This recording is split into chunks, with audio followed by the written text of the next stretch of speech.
যেই ওসিমেন নাপোলিকে ৩৩ বছর পর সিরিয়া শিরোপা জিতিয়েছিলেন, সেই ওসিমেনকেই কেন ক্লাব ছাড়তে হলো চোরের মতো? কেন নিজের ক্লাবের বিরুদ্ধেই তাকে বর্ণবাদের অভিযোগ আনতে হলো? ওসিমেন কি আসলেই খুব রাগী, নাকি তিনি পরিস্থিতির শিকার? আজকের ভিডিওতে আমরা ওসিমেন এবং নাপোলির সেই কুখ্যাত কেলেঙ্কারি এবং ওসিমেনের টেম্পারামেন্ট নিয়ে কথা বলবো। সেই বিখ্যাত টিকটক বিতর্ক, যখন নিজের ক্লাবই একজন খেলোয়াড়ের শত্রু হয়ে যায়।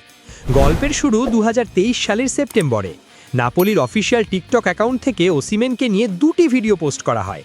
একটিতে তার পেনাল্টি মিস করা নিয়ে ব্যঙ্গ করা হয়, আর অন্যটিতে তাকে নারকেল বা কোকোনাটের সাথে তুলনা করা হয়, যাকে ওসিমেন সরাসরি বর্ণবাদ হিসেবে গণ্য করেছিলেন।